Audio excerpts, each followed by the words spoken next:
Corona के चलते सब कुछ बंद हो गया था। रिया का पति अमित भी घर से वर्क फ्रॉम होम कर रहा था। पति के घर रहते रिया बहुत बेचैन थी क्योंकि एक कमरे के फ्लैट में रिया को सिद्धार्थ से बात करने की जगह ही नहीं मिल पा रही थी। सिद्धार्थ रिया का सड़क छाप आशिक था। रिया सिद्धार्थ से शादी करना चाहती थी, लेकिन माँ बाप ने दबाव देकर रिया की शादी अमित से कर दी, जो एक सीधा साधा लड़का था और जिसकी खुशी परिवार और अपने परिवार की खुशी में ही थी। न शराब की आदत, न लड़कियों का शौकीन। ऑफिस का काम निपटाकर अमित रिया के घर के कामों में भी हाथ बटा दिया करता, मगर रिया का व्यवहार अमित से एकदम विपरीत, गुस्सैल, चिड़चिड़ी और अपने आप को श्रेष्ठ समझने वाली। माँ बाप के दबाव में आकर रिया ने अमित से शादी तो कर ली, मगर सिद्धार्थ से संबंध बनाए रखने में जरा भी नहीं हिचकिचाई। अमित के घर रहने से रिया बुरी तरह चिड़ी बैठी थी, क्योंकि अब वह अपनी जिंदगी खुलकर नहीं जी पा रही थी।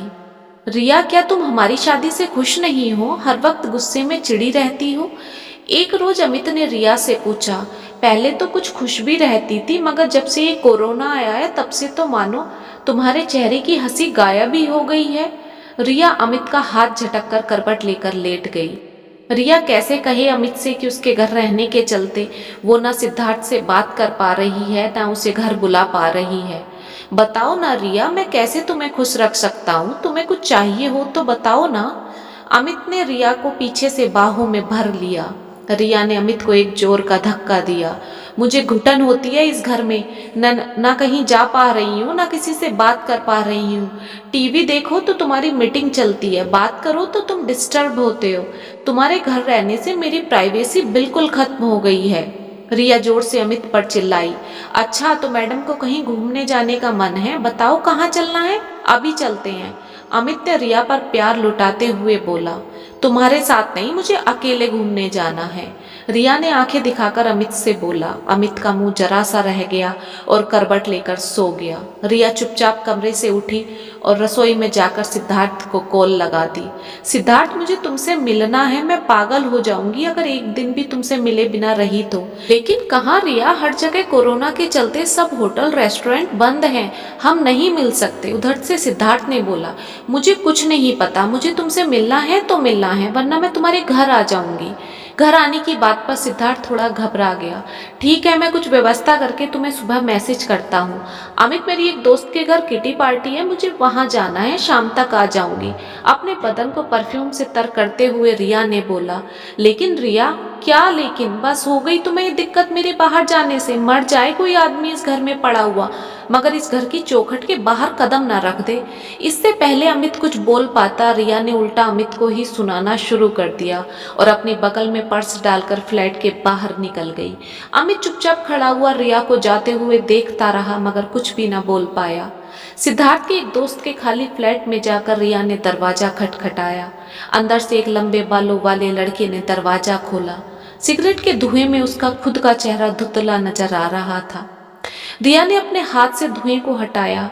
क्या यार सिद्धार्थ, हर वक्त ये सिगरेट की आदत तुम्हारी जाएगी नहीं? आदत तो तुम्हारी भी नहीं छूट रही मेरे साथ सोने की।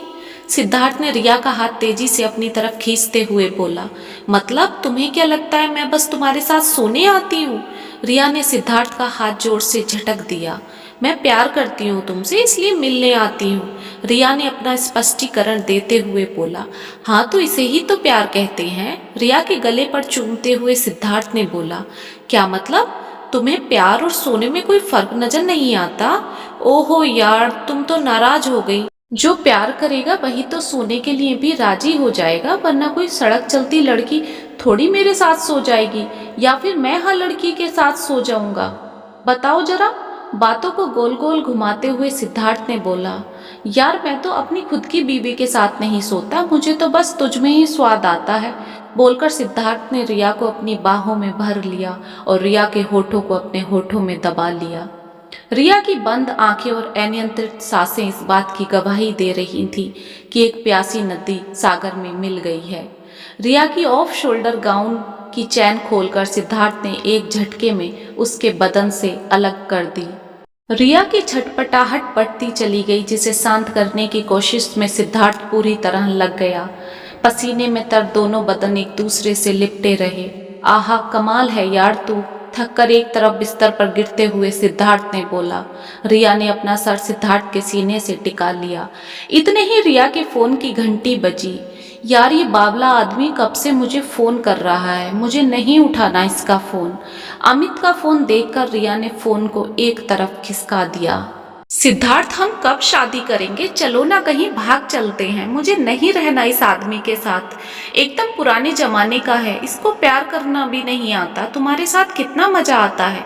सिद्धार्थ के सीने पर उंगलियां घुमाते हुए रिया ने बोला। करेंगे यार, कोरोना को निकल जाने दो, अभी तो भाग भी नहीं सकते कहीं। रिया की ब्रा को उंगलियों में घुमाते हुए सिद्धार्थ ने बेपरवाही से बोला। हाँ तो यार, इतने हम तलाक के पेपर तो तैयार करवा सकते हैं ना, उसमें भी काफी टाइम लग जाएगा। तलाक? सिद्धार्थ ने बहुत सिकुड़ते हुए हैरानी से बोला। हाँ, मुझे अमित को तलाक देना है और तुम्हें स्वाति को, तभी तो हमारी शादी वैलिड होगी ना। तुम्हारा दिमाग खराब है रिया, मैं स्वाति को तलाक नहीं दे सकता। क्यों नहीं दे सकते तुम स्वाति को तलाक? रिया तेजी से उठकर बैठ गई। सिद्धार्थ ने अपनी आंखों को अपनी उंगलियों से दबा लिया। जवाब दो, क्यों नहीं दे सकते तुम स्वाति को तलाक? सिद्धार्थ का हाथ खींचते हुए रिया ने चिल्लाते हुए बोला। वो मेरे बच्चे की माँ बनने वाली है। क्या? तुम तो कह रहे थे तुम उसके साथ सोते ही नहीं, फिर किसके पाप को वो तुम्हारे सर मंड रही है, हरामजादी? रिया खबरदार, जो मेरे बच्चे के बारे में एक शब्द भी गलत बोला तो बोलूंगी। क्या कर लोगे तुम मेरा? सिद्धार्थ की आंखों में आंखें डालते हुए रिया दहाड़ उठी। सिद्धार्थ ने तेजी से रिया के बाल अपनी मुट्ठी में भर लिए। दुनिया की हर औरत तेरी तरह रंडी नहीं होती जो हर दरवाजे पे मुंह मारती हो। चुपचाप चली जा यहाँ से, नहीं तो। रिया के कपड़े उठाकर रिया के मुंह पर मारते हुए सिद्धार्थ ने बोला। रिया की आंखें फटी की फटी और मुंह खुला रह गया। जो रिया अमित के सामने शेरनी बनकर दहाड़ती है, वो आज भीगी बिल्ली बनी खड़ी थी। रिया की आंखों से आंसू टप टप गिरने लगे और अपने कपड़े पहनने लगी। सिद्धार्थ बिस्तर पर लेटा हुआ सिगरेट में गश मारता हुआ रिया को देखे ही जा रहा था। तुझे लगा कैसे मैं तुझ जैसी चरित्रहीन औरत से शादी करूंगा? तेरे जैसी औरतें तो यूज एंड थ्रो होती हैं। रिया के चेहरे पर सिगरेट का धुआं छोड़ते हुए सिद्धार्थ ने बोला। अपना पर्स उठाकर रिया चुपचाप फ्लैट के कमरे के बाहर निकल गई और सिद्धार्थ से कुछ भी ना बोल पाई, क्योंकि ये तिरस्कार उसने खुद चुना था, अपने पति की दी हुई इज्जत और प्यार ठुकराकर।